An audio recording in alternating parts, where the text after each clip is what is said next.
G'day guys, well, so I'm going to show you how to grow kiwi fruit from seed. I've only really had a crack at this last year, but it's pretty easy. I'll give you a quick rundown. I'll show you some plants I've got here. These are about 6 months old, so end of summer here now for us. So those have had, there's 3 plants in that pot, and they've had a single growing season from seed, so I planted those at the start of spring. You see those 3 plants are a reasonable size now. So those 3 are seeds from one of these. So in New Zealand, these are the common varieties we have in the supermarket, other than the traditional old fuzzy green ones, which I'm not a huge fan of. Sun Gold, these are what I'm growing in the pot there, seeds of these. And today I'm going to try, and these are relatively new, these red kiwi fruit. So I'm going to try and get some seeds out of there and have a crack at growing them. So I'll show you what these look like inside. I'm just going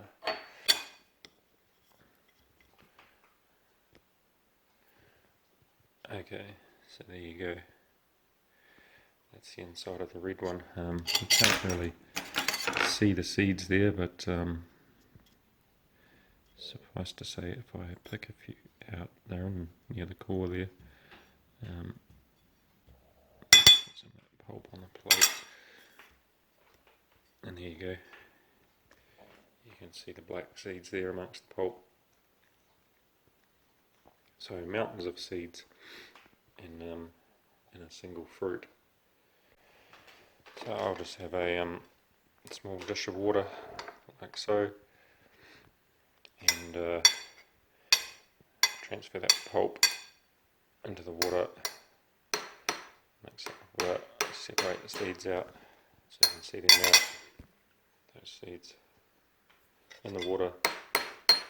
So this process is called fermentation. So a lot of pulpy fruit like tomatoes use this process to break down the sort of fleshy gelatinous pulp around the seeds, as that can rot when you plant them or inhibit germination. So the idea is to give those a couple of days in the water, and somewhat mimics their natural rotting or digestion in animal's gut. And after a couple of days, I'll take those out, and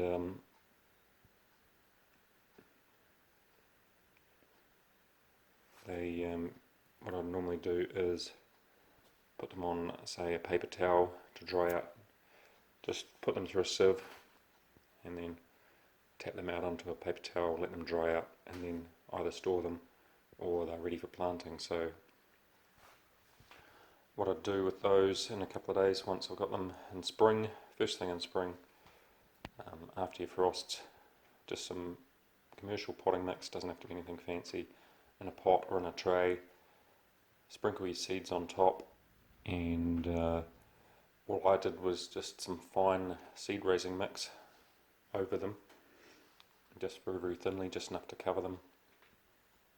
Only just cover them because they're pretty small seeds, and then just put them somewhere and keep them moist. Put them somewhere outside, keep them moist, and in a couple of weeks you should see them germinate. And I'll put a picture up here of what the little seedlings look like. They're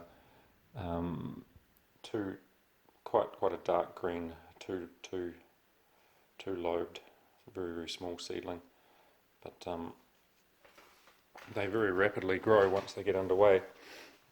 And like I say, these are the plants I've got here that I planted in spring. You can see these are a reasonable size now. They're really putting on some growth. Even now, late in summer, or it's autumn really, they're still growing. So I'm assuming that these will, being deciduous, these will probably lose their leaves in winter. So I will probably keep these in the pot over winter, and then I'm planning on planting them out in the spring. So the reason I've grown 3 is these need a pollinator, so you need a male and a female. So I've grown 3, which if you do the maths gives me a 75% chance of having at least one of each sex. So I've got a pollinator, so I'll plant these all pretty close to each other and train them along fence and see how we get on. So I'll plant them out and I'll report back later how they grow in their second season.